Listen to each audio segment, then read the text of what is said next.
in the inheritance of the land of Israel, and in the spoils of war like their brethren. Because, he answers, they were set aside to serve God and minister unto God and to instruct people at large in God's just path and righteous judgment. As Judaism states, they will teach your judgments to Jacob and your Torah to Israel. Therefore they were set apart from the ways of the world. They do not wage war like the remainder of the Jewish people, nor do they receive inheritance, nor do they acquire for themselves through their physical power. Instead, they are God's army, God's legion. As it says, God has blessed God's legion and has provided for them. As it states, I am your portion and your inheritance. There is a group of people called the Levites who have a separate status, a completely different status. They are now one of the tribes. God is their tribe. They don't engage in the world. They are the chosen of the chosen. The chosen of the chosen. That's this group. God is their inheritance. And then Maimonides, continuing from the idea that I mentioned before lunch, not only the tribe of Levites, but any one of the inhabitants of the world, Jew or non-Jew alike, whose spirit generously motivates him, and he understands with his wisdom to set himself aside and stand before God to serve him and minister him and to know God, proceeding justly as God made him, removing from his neck the yoke of the many reckonings which people seek. He is sanctified as the Holy of Holies. God will be his portion and his heritage forever, and will provide what is sufficient for him in this world, that God provides for the priests and the Levites. And thus they declared, God is the lot of my portion. You are my cup. You support my life. In this notion, the idea of fourth stage Judaism, bound or grounded in Maimonides' principle, for Maimonides, not only is ethnicity not part of his Jewishness, not only is chosenness taken out of the story of Abraham, but Maimonides says Jew and non-Jew alike could be the Holy of Holies. Holy of Holies. This idea that creates this people who know God, it's not a Jewish idea. And it's not merely that you could join the people, you could become a Holy of Holies without being Jewish, according to my mind. Holy of Holies without being Jewish. Now this is somebody in this second stage presenting a vision of Judaism, which is completely de-ethnicized, and presenting a vision of spirituality and faith and religious life, which is completely non-particularized, or in the eyes of God, there might be particular expressions of it. There might be a Jewish expression, a Christian expression, a Muslim expression. There might be multiple expressions, but conceptually, you're not just okay. You could be like the Holy of Holies, according to my mind. Holy of Holies. The elite. No. This is one core part of what Maimonides is about. But there's another side to Maimonides, which he doesn't know how to work out. And it's there. And let's turn to page 2 and start looking at this other side. And I just want to remind you that we are not in search here of coherence. Yeah. That's not our goal.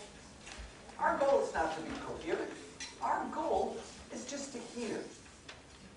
Because also, fourth stage Judaism doesn't need to be coherent. It doesn't at all. Not only could we be different, but even in our own souls, there are different parts. Now, I believe that Maimonides' vision of a Judaism which you choose, grounded in something that obligates you, grounded in something that compels you, something that shifts the way you look at the world and who you are. It has to be, I think, the linchpin of fourth stage Judaism. Because without it, we're just playing we're irrelevant. Completely irrelevant. And as many of you asked, you're right, precisely when you play this game, the Jewishness doesn't necessarily have a capital J. And the lines aren't as different. And the language and the way you speak about yourself is not as self-congratulatory and distinct. There's a lot of blurring of the lines, which gets very, very scary. And it does. Even though I do believe that when you carry this universal idea, you ultimately translate it in a particular way. And particularity enters into your life, not because it defines the core value, but it defines the way in which you give expression to that value on a day-to-day level. And there, the Jewish calendar is one of the major tools for doing so. But this is one dimension. This where the non-Jew is the holy, could be the holy of holy. No Jew, it's just throw out all the stuff that you thought was essential to what Jews believe. Along comes this guy and says, just throw it in the garbage. You become a Jewish when you accept these ideas. A non-Jew who accepts these ideas could be the holy of holy, like the tribes of Levites. And there's a people who knows God before Egypt. We are a people before Egypt. These are all features of Abrahamic Judaism according to Maimonides. And you can find, I was working on this, you can find this story weaved throughout Maimonides' Mishnah Torah and his writing. This is one core feature of his Judaism. But right after he says this notion, there was created in the world a people who knows God, he flips. And he starts presenting another Judaism which also exists. And that is the Judaism of Egypt. Because while Maimonides develops this Abrahamic Judaism, he also has a Judaism of Egypt. Let's look. Now turn to page 2.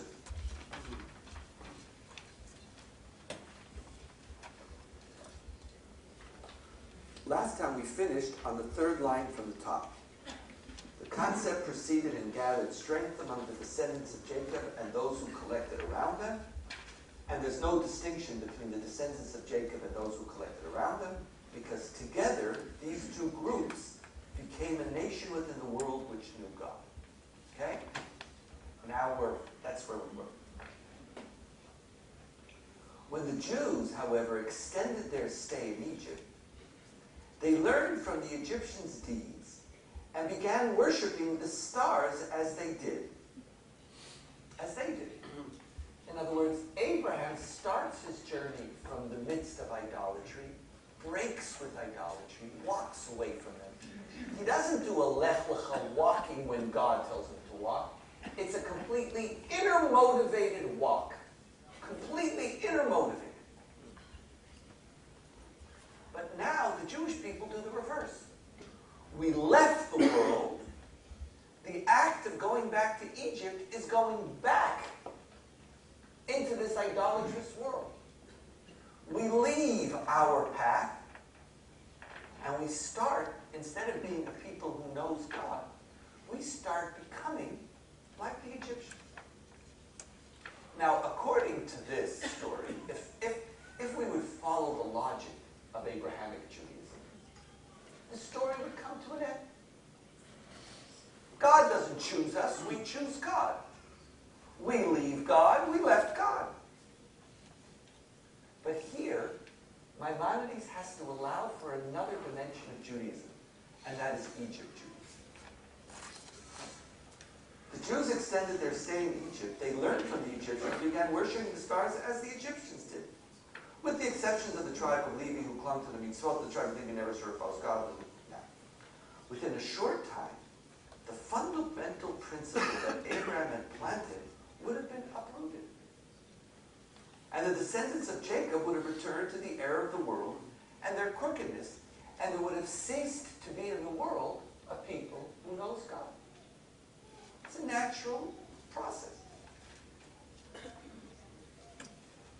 However, because of God's love for us, where did this come from? That wasn't part of the story. There was no God's love for us in Abrahamic Judaism, according to Maimonides. Because of God's love for us, and to uphold the oath that he made to Abraham, our patriarch. Hold on a second. There was no oath. You wrote a new story. You took it out of the story. There is no oath. Where did you have it? You just told me a story in which there was no oath. Now, Abraham, Maimonides, instead of quoting and talking about Judaism as he believes it, now what's he doing? Now he's talking biblical Judaism.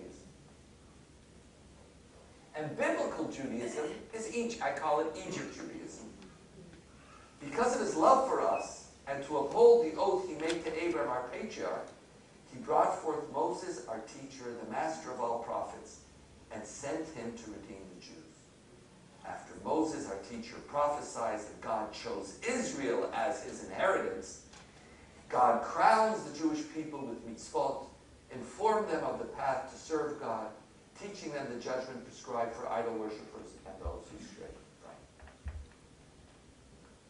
According to Egypt Judaism, the Judaism of Egypt, this is not a Judaism where the Jewish people choose God. This is a Judaism where God chooses the Jewish people. And this is a Judaism in which God fights to keep the Jewish people Jewish. The Jewish people are Jewish. The Jewish people are God's inheritance, independent of Torah. Actually, Torah is the product, the result of chosenness. God has skin in the game. God's committed to us regardless of what we do, and therefore I'm invested in trying to change it. I give Torah because I'm stuck with you. The purpose of Torah is not to create and to activate a choice so that you will be Jewish. The purpose of Torah is to keep you Jewish and to keep the eternal covenant alive, a covenant that is shaped not by the journey that you walk, not by the choices you make, but by the identity which you inherit. Here Maimonides, in the second stage, goes back to the first stage. And he knows that even though in the second stage this is a part, there's another part of Judaism that has nothing to do with being so profound. There's another part of Judaism that has nothing to do with being so profound. And what's interesting, what I discovered, is Maimonides actually has two processes of conversion. There's the conversion of the righteous proselyte, who Maimonides wants to check their motivation. Why are you here? Are you choosing to walk this way? What I teach you the idea of the unity of God at great length. But the Judaism of Egypt, the Judaism of Abraham has its converts. And its converts are no different than the non-Jewish monotheist. There's this universal community of believers. But in the Judaism of Egypt, there's a different conversion. You want to see what it is? Come, page 2. I had so much fun when I discovered this. This year I discovered this. It was like, oh my God. It's like, what is this? It was just such an exciting moment. Israel entered the covenant with God with 3 acts: circumcision, immersion, and offering a sacrifice. Compare this with when a man believes all these fundamental principles and his faith is thus clarified, he is then part of Israel. In the introduction to chapter Chelek, he's defining the Israel of Abraham. Here, which Israel entered the covenant with these 3 things? Biblical Israel. Part of Maimonides' story that he can't ignore. It's part of who he is too. And he knows that the Jews in the desert didn't enter into Abrahamic Judaism. They were idol worshippers. They couldn't give a rat's tush about anything that Maimonides talks about. They couldn't care at all. Wasn't interested. The one God, they wanted what? Food. They wanted to go back to Egypt. These are the people who know God. They didn't know anything. But he knows that that's his ancestors. They entered through 3 formal principles: circumcision, immersion, and offering of a sacrifice. No monotheism, no faith, no knowledge, no observance. There was a functional form of joining Judaism. And he says circumcision took place in Egypt, the immersion took place here, and this took place here. Similarly, all future generations, when a Gentile desires to enter into the covenant, take shelter under the wings of the divine presence, and accept the yoke of the Torah, this person also has to have 3 formalistic principles. They must undergo circumcision, immersion, and the offering of a sacrifice. And now, turn to page 3. When a court does not check a potential convert's background and did not inform him or her of the mitzvot or the punishment of the failure of observing them, and just he circumcised himself and immersed himself in the presence of 3 ordinary people, he's still a convert. He's still a convert. Even if it is discovered that he converted for an ulterior motive. Since he circumcised himself and converted, he has departed from the category of Gentiles, and we deal with skepticism until his righteousness is revealed. He's a Jew. But then he's a deviant Jew who we have to deal with. But he's one of us. So Maimonides has this process of conversion to become an Abrahamic Jew.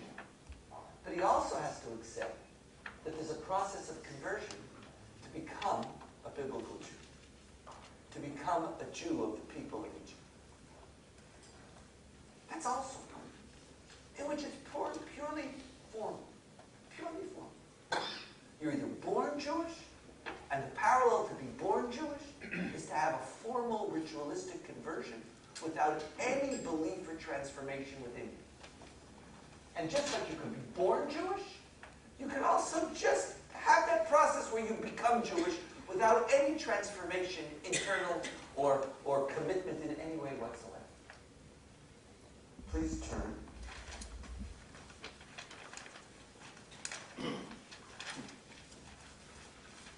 to page 7. I want to read one more dimension of this, of how this Judaism of Egypt defines also part of the conversation, and then I want to go and talk about what this means for 4th stage Judaism, and God willing, I'll conclude at about 5 to 2 or so, 10 to 2, and then there'll be some time for questions, and we'll conclude totally at 2:15.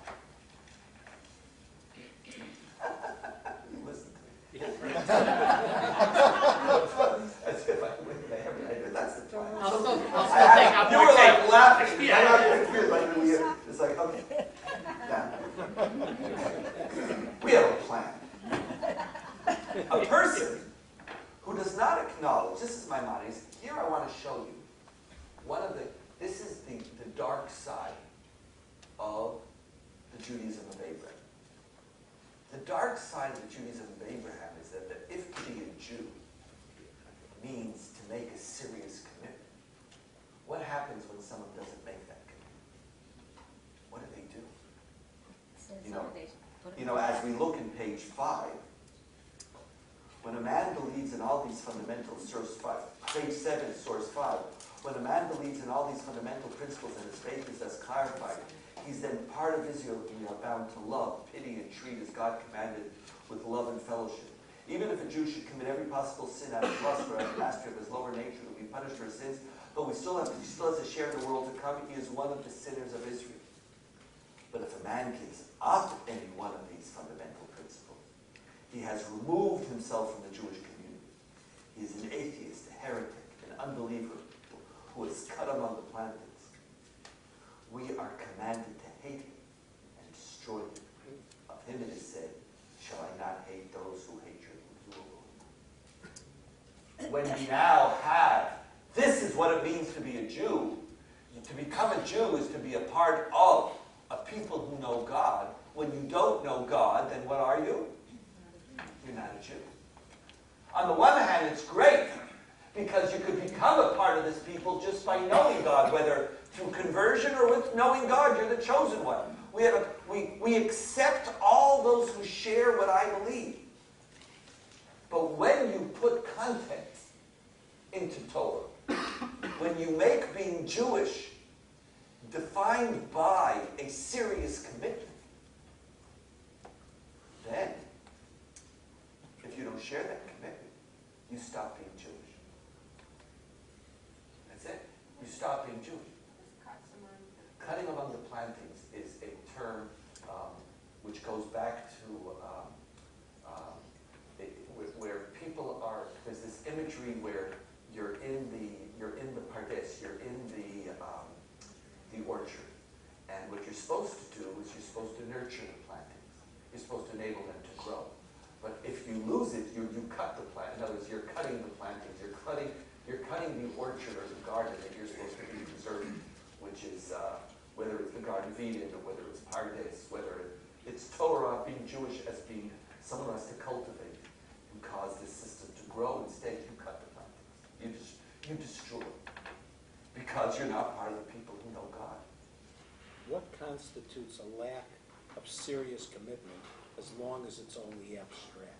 According to Maimonides, heresy. Maimonides would even do this for someone who didn't believe. Again, it would depend on what answer you give. But one of the great challenges, and this is where we're going to be looking at the Judaism of Egypt. I know, Egyptian Judaism sounds strange. This Judaism of Egypt as distinct from the Judaism of Abraham. The Judaism of Abraham naturally gives birth to good Jews and bad Jews. Naturally. It's a natural part of your instinct that so once you have that passion, that to be Jewish is something, and that a fourth stage needs it, then when that defines you, what happens when somebody doesn't accept your enlightenment? You've now chosen to be Jewish. You've woken up from the slumber of Holocaust Judaism, and you see something, and you're committed to it, and that's what it means. And then you see a Holocaust Jew. Schleppzaching along. Schleppzaching along. Just sort of going through the motions. And you look at it and say, what's going on with you? Who are you? You're not Jewish. So Maimonides, that's very deeply a part of it. But just as the Judaism of Egypt enters into his consciousness by creating this notion of a covenant, it also begins to bind him to those Jews who don't believe what Maimonides believes. And therefore, he, in his codification of Jewish law, his Mishnah Torah, Hilchot Mamrim, the laws of the apostates, he says as follows: a person who does not acknowledge the validity of the oral law is not a rebellious elder. Instead, he is one of the heretics, and he should be put to death by any person. Apropos Sharia, etc. Since it has become known that such a person denies the oral law, he may be pushed into a pit and he may not be helped out. This seems to you like a little description. This is actually a technical halachic category called Moridim V'lo Ma'alim. It's a form of extrajudicial death penalty to be used by anybody outside of the courts towards somebody whom society deems as a heretic. What you do is you can tell somebody, you can't kill them. Killing's death penalty is limited to the courts. But what you could do is, you could say to somebody, I just turned my back. I think my pocketbook just fell into a pit. They could, where? And you could push them into the pit. And then pull out the ladder so they can't leave. And then they start. It's a technical term called moridim. You can put them into the pit, v'lo ma'alim, and you don't take them out. That's a punishment limited only for Jewish heretics. What? Great question. Read, please, chapter 2 of the book that I dedicated to you.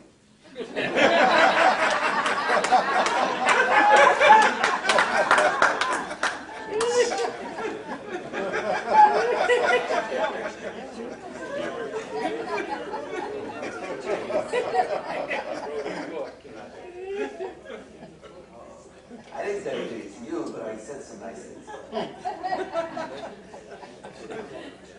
But you'll have to contact my mother, because I think she bought all the copies. It's called The Boundaries of Judaism. The Boundaries. I'm actually now writing, I want you to buy that, but you know, I'm actually writing a new version of that book right now.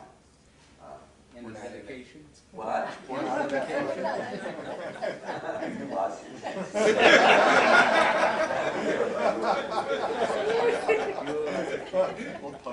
It actually, the answer to your question is that one of the things that the rabbis did is that they, as distinct from Maimonides, they limited the notion of heresy to the most extreme form of heresy. And that way you avoided getting it wrong. In other words, it wasn't somebody who did a mind, it was somebody who rejected all of Judaism. It was like a very clearly defined category. Because the question of who knows and who's to decide? Okay. This person, as Maimonides says, is like the rest of the heretics who say that the Torah is not divine in origin, or those who inform on their fellow Jews, or apostates who don't believe in God. All of these are not considered to be members of the Jewish people. There is no need for witnesses, a warning, or judges for them to be executed. Instead, whoever kills them performs a great mitzvah and removes an obstacle from people at large. Now, I know some of you are now asking, well, I'm really happy I came here this morning. This has been so enlightening. But this is the Abrahamic Judaism. But now, you're going to see the Judaism of Egypt. And that's what we have to talk about. To whom does the above apply? You just told me who it applies to. It applies to whom? To those people who don't believe what Maimonides believes. Those people who don't adopt the Judaism of faith. Those people who don't embrace and choose to be a people who know God. Kill them. They're not Jews. To whom does this apply? Look what Maimonides says. This is to a person who denies the oral law consciously, according to his perception of things.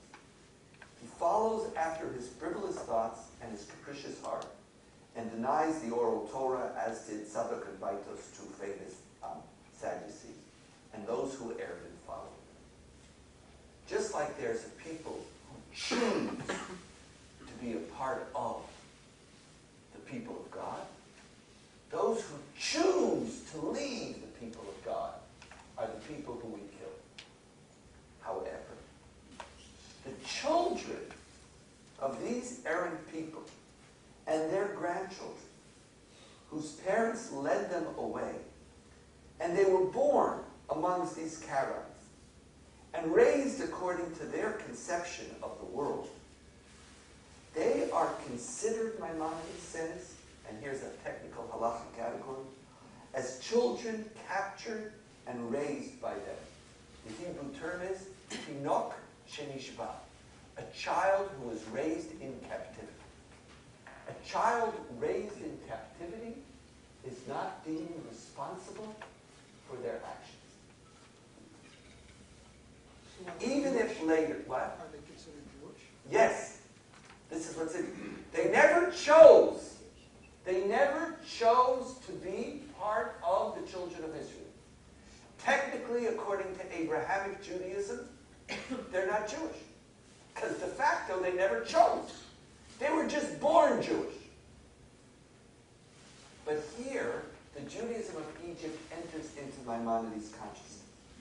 And he says, even if later this person hears that they're Jewish, and saw Jews, and their faith, and still chooses to remain in their path, they are not guilty because they were raised according to their mistaken path. This applies to those that we mentioned who follow the erroneous Karaite path of their ancestors. Therefore, it is appropriate to motivate them to repent and draw them to the power of Torah with words of peace. You don't kill them. Quite to the contrary, you do outreach to them. Now, according to the Judaism of Abraham, according to Abrahamic Judaism, there is no outreach. You're either in or you're not in. It's up to you. But there's another feature that Maimonides knows about that obligates him. And that he knows that we don't only choose to be Jewish, we're also born Jewish. We don't choose to be Jewish. We have a nature and notion of a community independent of what you do. Now you have to understand that this category might seem trivial. What Maimonides basically says is that any second generation heretic is never punished. Not only that, Jewish law then plays with this and says, who's really a first generation heretic? Who really chooses? Your surroundings influence you. Your parents influence you. Consequently, in our generation, this a Haredi halachic figure at the end of the 19th century decides we are all falling under the category of tinok shenishba. Anybody who lives in the modern world is a tinok shenishba. Is this child? And basically, then nobody is guilty. So then you have this group of people who are just like the converts, who converted for the wrong reasons. They converted in order to get married. The convert technically had circumcision and immersion. The Jew technically has what? A Jewish parent. Technically, they're part of the story. All the larger, bigger vision never entered into their consciousness. Maimonides knows that they're also part of the table. They're around the table. They're part of my people. They're part of my people. Are there any Jews then? If we've all failed, if we're all influenced, if we're all non-choosing to be heretics, is there anybody, how do you determine who meets the standard? No, so then what, no, then what happens is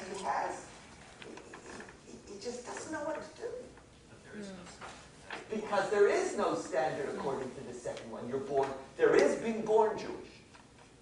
Now for him, as a second stage Jew, there is to be born Jewish. Now, what's so beautiful about Maimonides, and it's a methodology which I've adopted, it motivates me very, very deeply.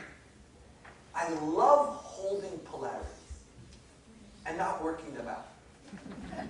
No, I love it because it gives room for, that's what I spoke about last night, for the complexification that we need. Because I'm not coherent. There's something that doesn't work. It's not, I can't put them together. But I don't want to ever decide, because I know that part of what happens is that when I decide to be an Abrahamic Jew, part of me becomes a schmuck. What do I mean by that? Because then I become really judgmental. Because then I know there's this that something about what we have created as a people is antithetical to Abrahamic Judaism. Part of the most beautiful things about being a Jew is a level of acceptance of different levels of Jews, regardless of what you believe. There's this open doorness to the Jewish people, which is unbelievably beautiful and powerful. It's powerful. It's motivating. It's inspiring. All of us have done it. Part of the attraction of Chabad is that love. And you sense it. Just 1 second, I'm going to come. It's there. Part of everything about every one of you is that you don't look left and right and you're good, bad.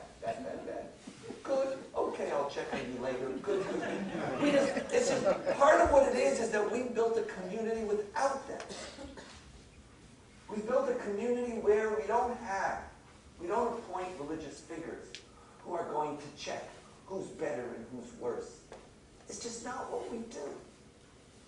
And part of the beauty of the Jewish community is this warmth of being accepted with your mediocrity.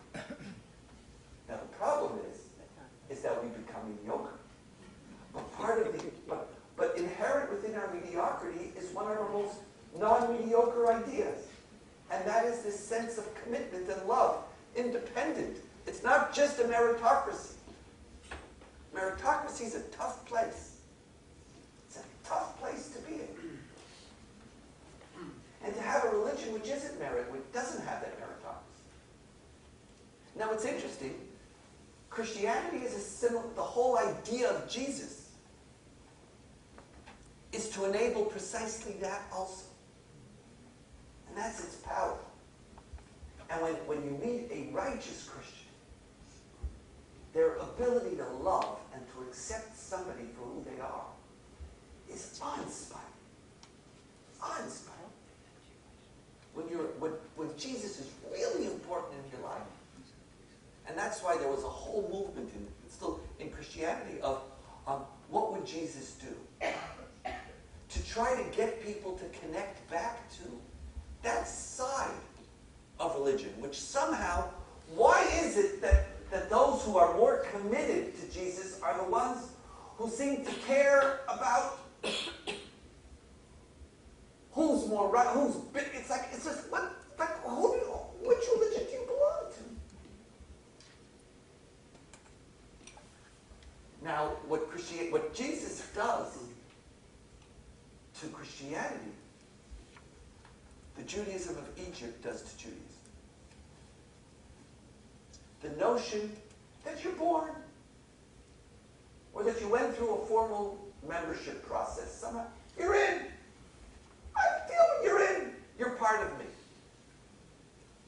And my mommy says, I know.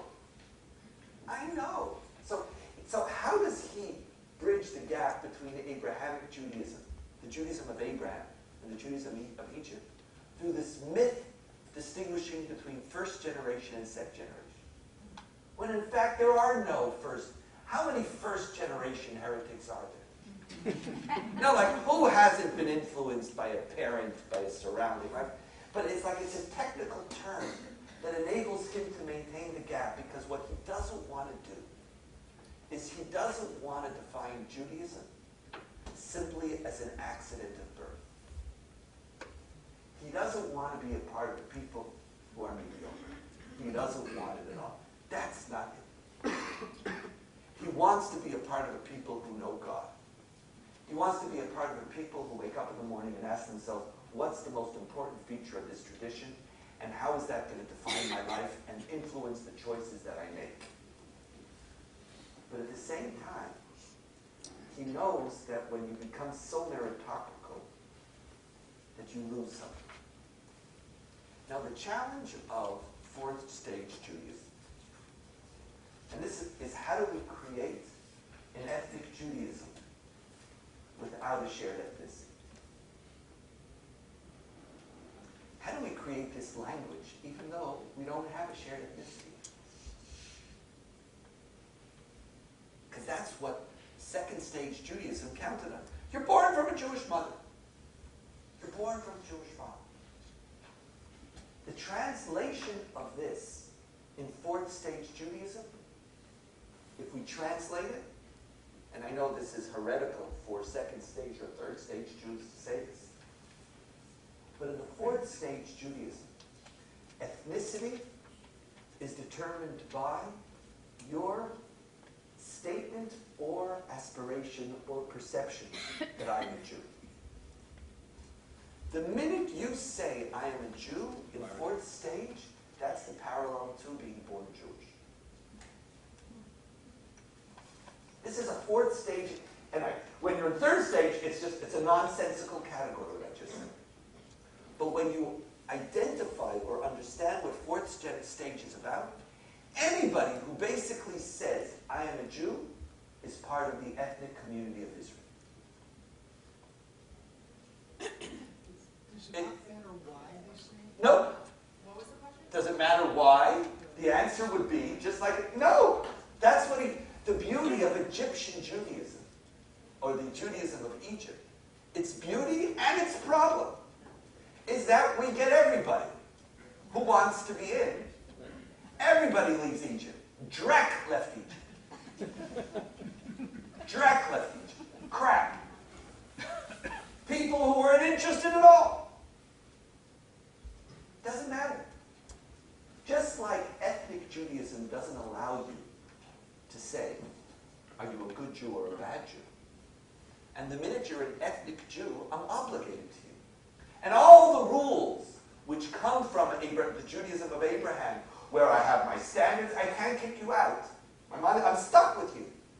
You're a heretic, you're in my midst, you're spitting on everything that I care about, and I have to say, oh, how are you? Come to my class. I hate you. No, just I have to reach out to you. That pit that I spent so many years digging, I can't put you in that pit. I don't get to put you in the pit. Because instead of putting you in the pit, I have to reach out to you with love and peace. Because that's what the Judaism of Egypt required. But now, what you took as self-evident, a person is born Jewish, born from a Jewish mother, raised as a Christian, member of J Street, somebody who doesn't share anything that you share. I don't know, people, I figure after 20 years, you sort of know me already. I'm looking at some people, I'm looking at this. What did you just say? I figure here I should be able to joke. Okay.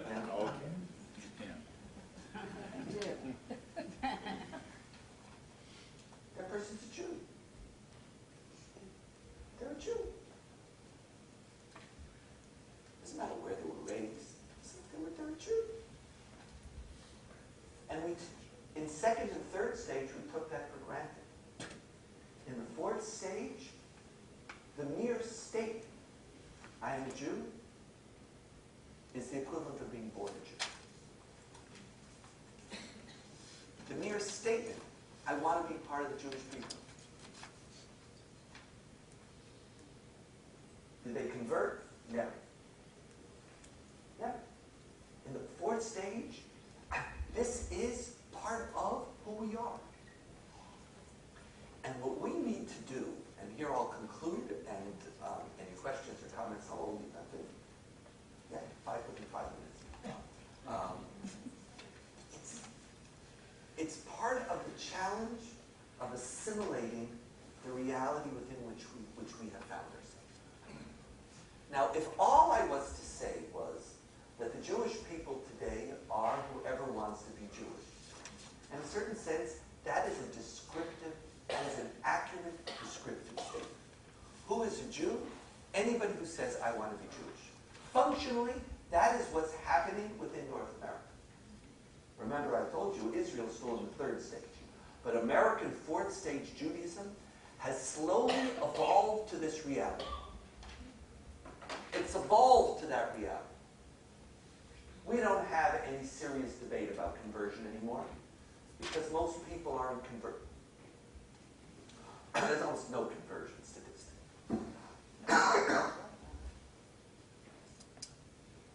In fact, as you know, again, someone doesn't want me to say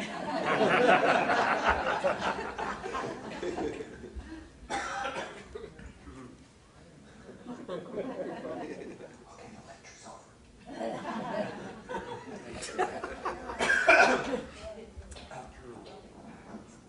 All defeated.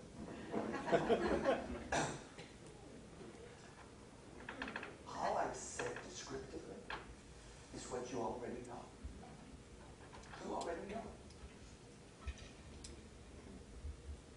The Presbyterian grandparents who have 2 children, who both married Jews, who've chosen to raise their children Jewishly, who come to see their children and their grandchildren around the Jewish holidays.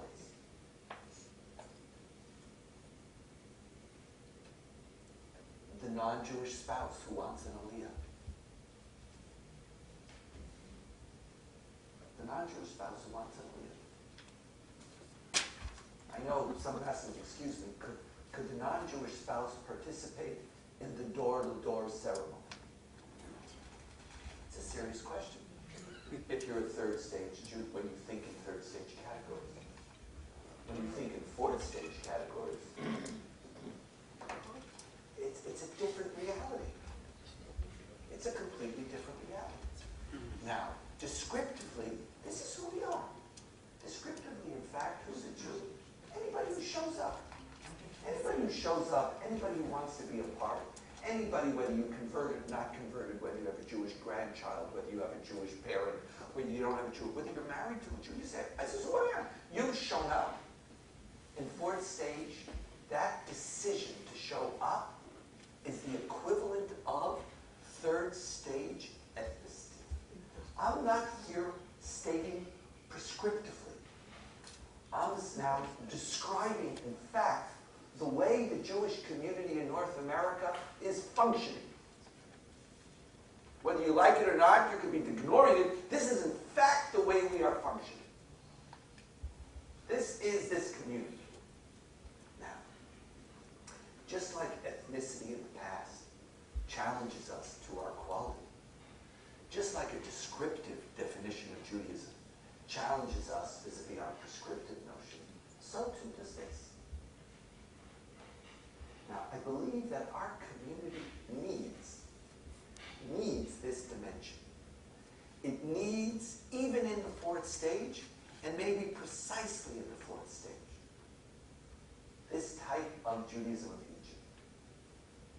That part of what people need is, on the one hand, to be challenged, to ask, so what's important about this Judaism? What is it that calls me?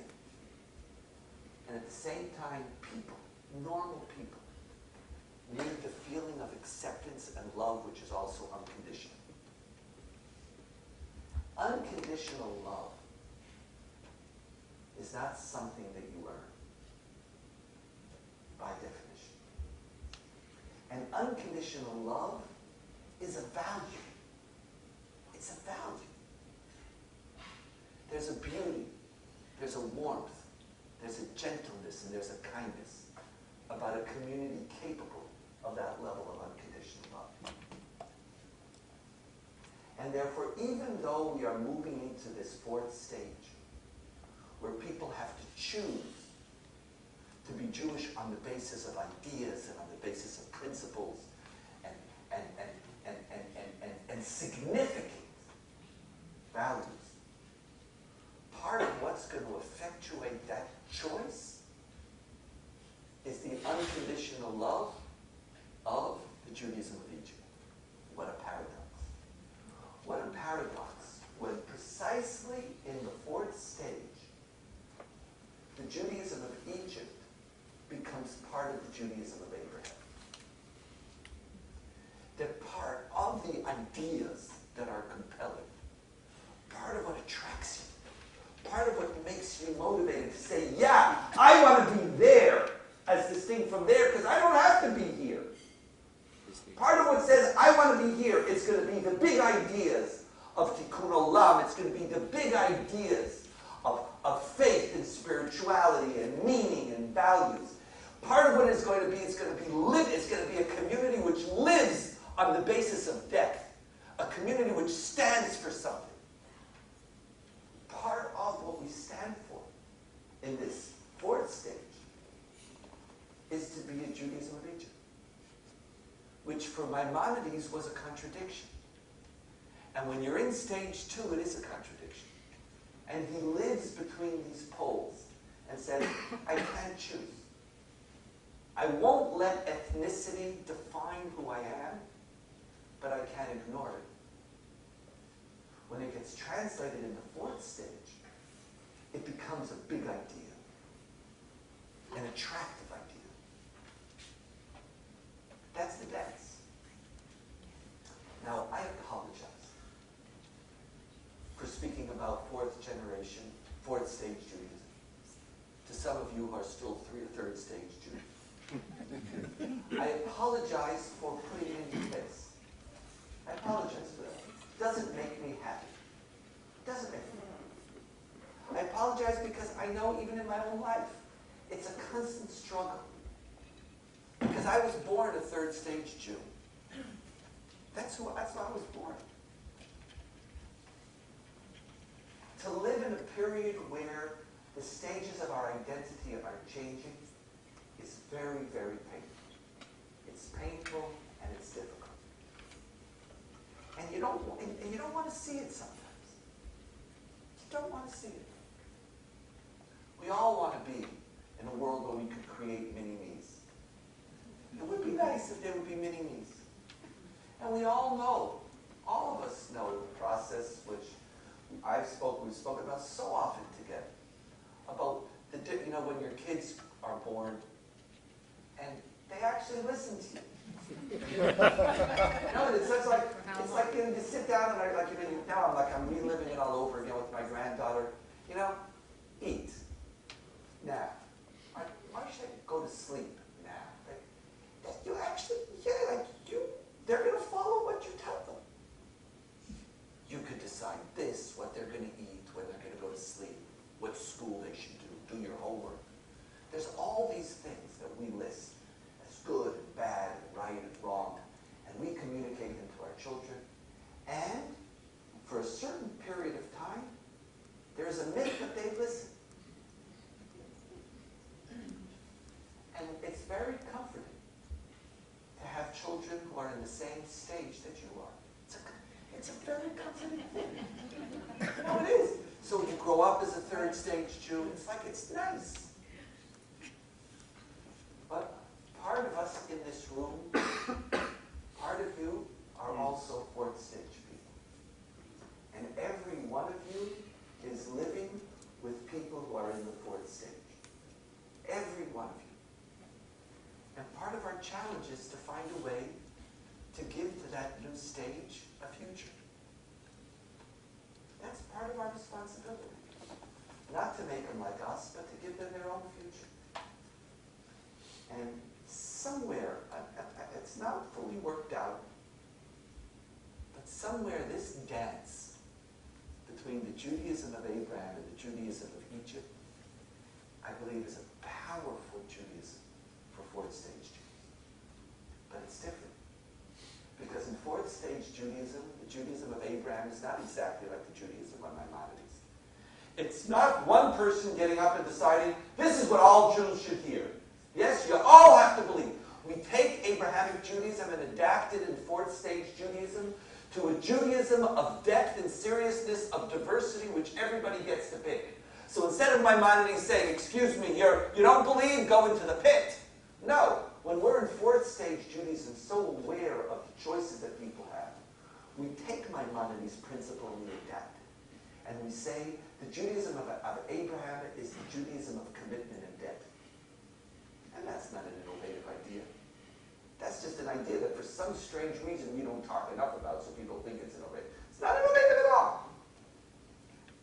It's not saying, it's about, do something a little more serious here.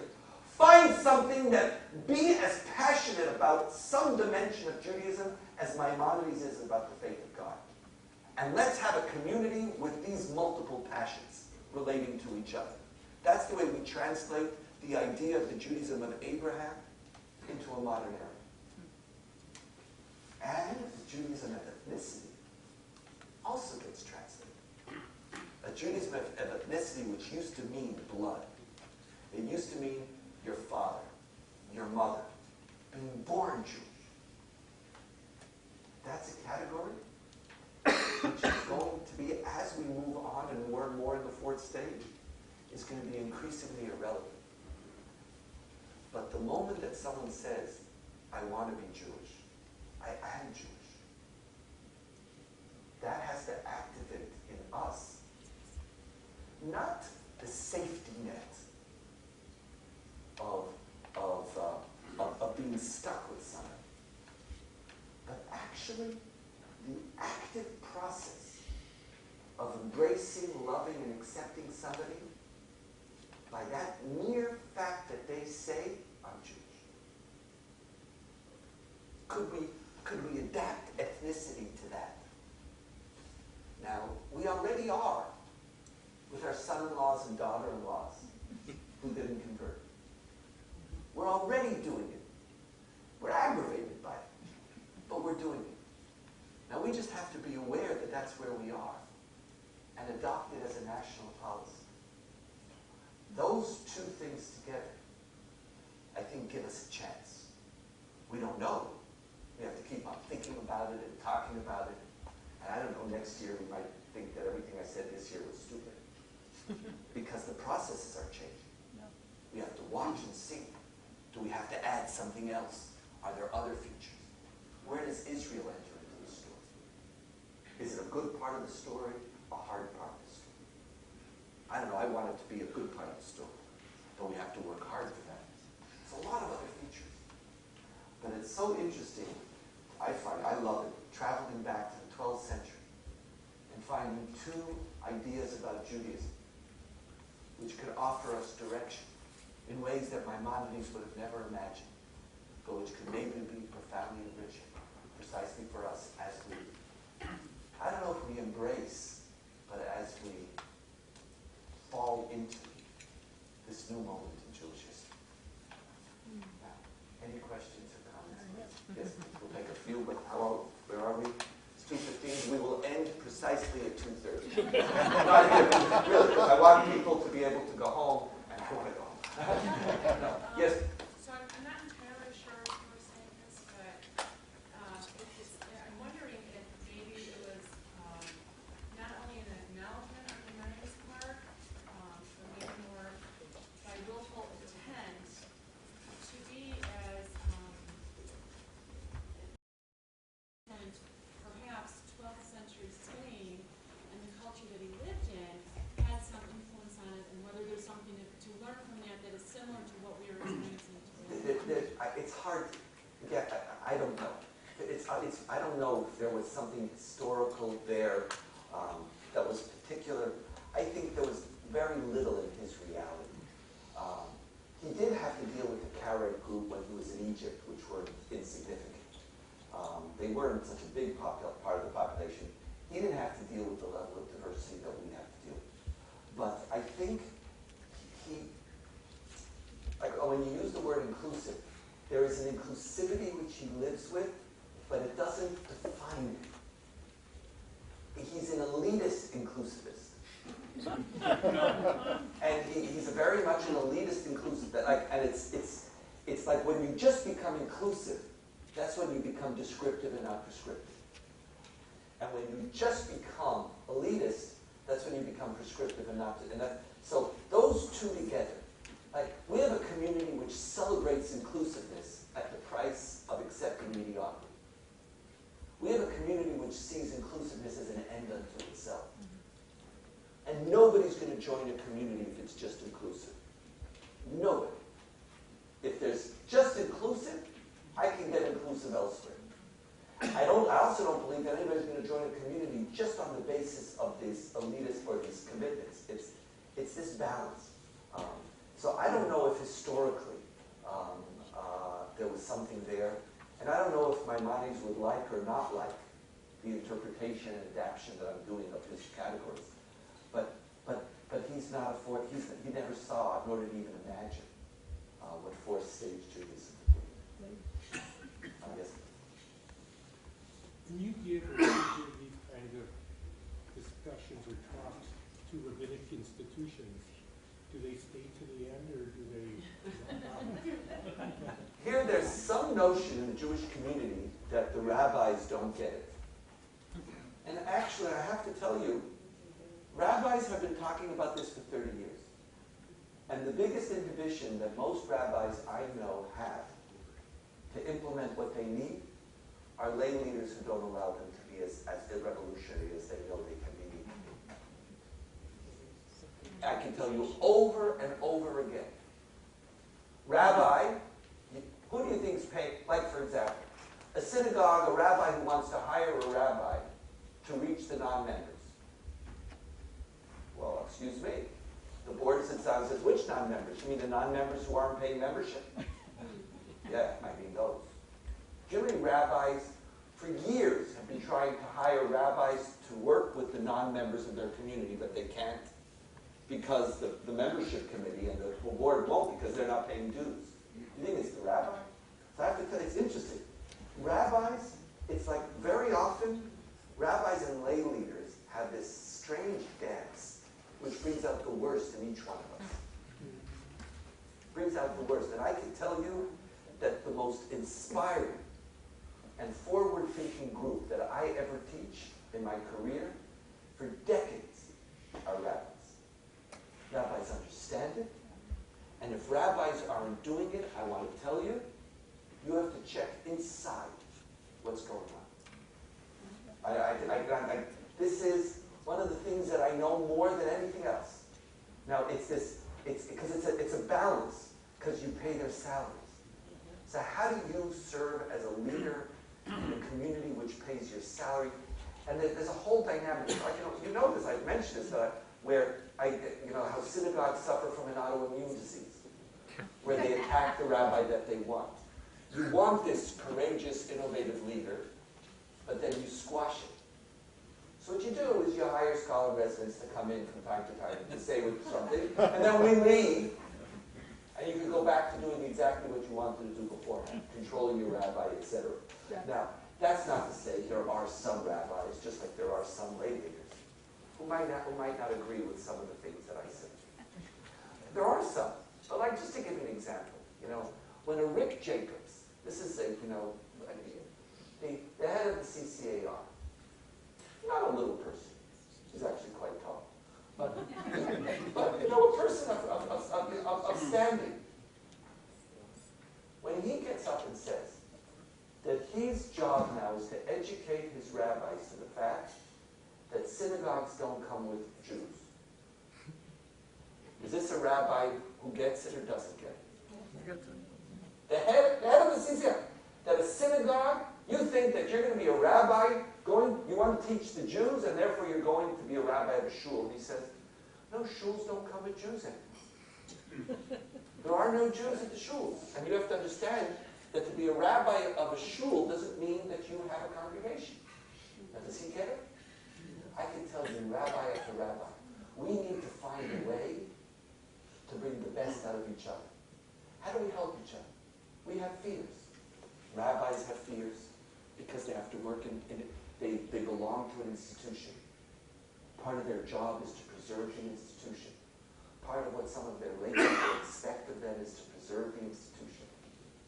Part of them is supposed to be a model of something that we would never want to do, but they have to still keep that model. We play games with each other, and vice versa. So how do we bring out the best? How do we create and nurture? I remember there was somebody who I once wanted to hire, and I said to him, he's sort of an angry person. And I said to him, my wife said don't hire. And she's right, but I said, I said to this person, I want to take a chance on you because you're really talented. I said, and I wonder what you're going to be like when you're in a place that loves you. I said, we're going to love you. I want to love you. What is it going to do? It's interesting, the person at the end chose not to come. He wasn't He couldn't take the job at the end. I said, I want to love you. What happens when our rabbis feel that you love them? That you love them, and that these are people who are really smart people, who had a really hard job. Now, when we take that, I think part of the solution of dealing with fourth stage Judaism is for us to maximize the talent that we have out there. And there's a lot of great rabbis. Listen, Steve Bays, listen, we know, look at your rabbi. There are great people here who can really help us move forward, and we have to find a way. And sometimes we're stuck. Just like some of the things that I say here today, I saw some of you going like this, and it's like, it's a little stuck and sometimes a little hard, and I accept that. So, we need to be inclusive with our rabbis too. I would most of them, I can tell you, I teach more rabbis than probably anybody else in North America. I teach more rabbis across denominations than probably any I know North American rabbis. They're very, very fine people, and who understand, and who are waiting for a lay group of people who will help them together, will help build the types of institutions that to respond. At least that's been my experiences. Yes, please. And then I'm coming to your. Don't worry, I'm getting there. Yes, please. There's 1, 2, 3, 4, 5, and then we're done. Yes. Well, as you referred, there's a fourth group that says they're Jewish. The third group will meet the criteria supposedly for being Jewish. But yet in both groups, if they say they're Jewish, they're Jewish. But both groups have their Bernie Madoffs. In Israel, you have some government officials that are absolutely corrupt. And with Muhammad, you say, kill them, or how do you handle such a situation? How do I handle them? I try to teach people to be different. We have those people. It's true. And our job, every human beings unfortunately underachieve. They do. We underachieve. And our job is to try, we don't whitewash it. Not everything in Judaism is beautiful. And part of our problem is that very often we think that bad public relations is any time something's not beautiful. Part of the way we have to deal is, it's part of Israel, part of the official Jewish community. And hopefully year after year we improve and make it a little bit better. But that's a lifetime work. It's there. And it causes us great damage. It does. Because so many people say, if this is who the Jews are, and who the Jews are is not you, it's this one person, then, I don't want to be a... So that's part of what the cross that we bear is some of the mediocre Jews who we inherit. Yes, please. So I was just going to say, it goes back to what you were saying a minute ago. It feels like this fourth group is going to happen whether the third group is holding on by our ankles. We're trying to finish that finish line. They may be holding on, but the reality is it's going to happen. And then that fifth one that I wasn't here last night, but it's going to happen next, whatever that next That's is. correct. Our grandchildren that we just, for a lot of us that don't even have yet, or our great-grandchildren, so that progression is going to happen, whether we hold on tight, it's not. Right, the one difference is that there's a progression that's going to happen. Whether that fourth stage is going to be able to benefit from the knowledge of the third stage. And whether the third stage is going to help the fourth stage build the institutions that the fourth stage needs. Because every stage needs the prior stage to help them do. We're talking 1,500 years now. Fourth stage is going to be there. What it's going to be, though, is being written now. When I had lunch today with 4 people who are over 70, I'll say. They were a little older than that, too. But they said, you can't count us all in the same stage, even though we're in the same age. That's also range. correct. And so, just because we think of somebody, and the same, just because you're That's 20 right. or 40, doesn't mean that you're not really a 30 stage. That's correct. A third stage. I know. And so we can't, Very much so. Thank you for that addition. Yes. 1, 2. Oh, you're at it. You can't. Yes, please.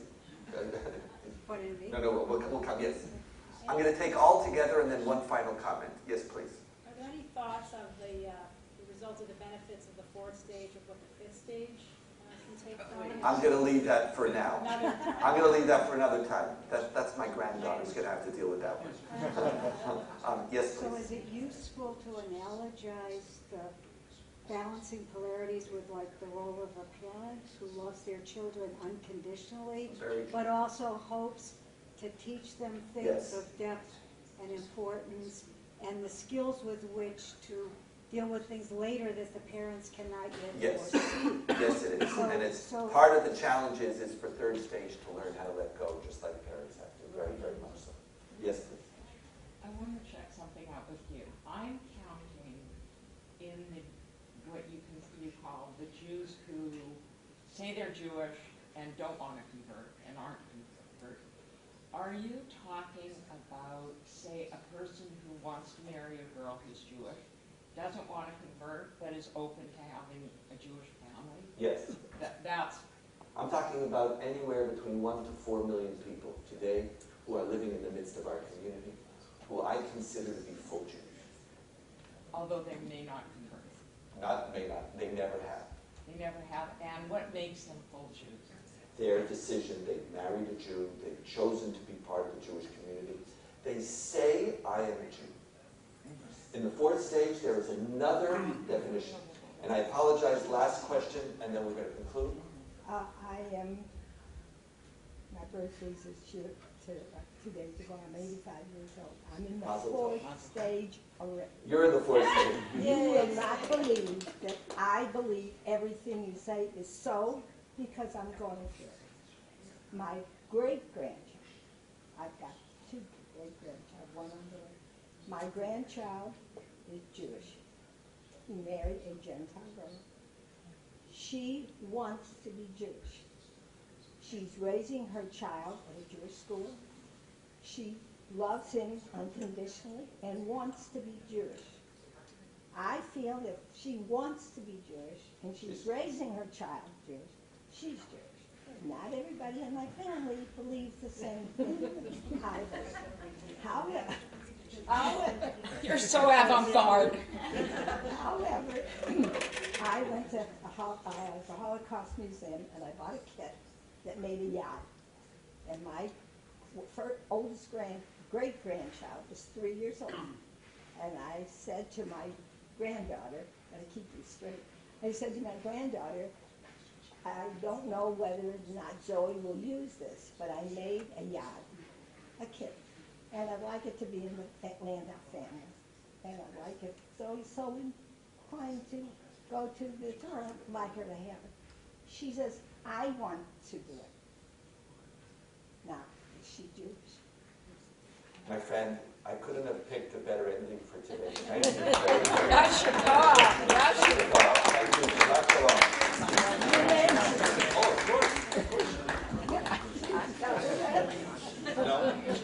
you. She's more Jewish than Jewish.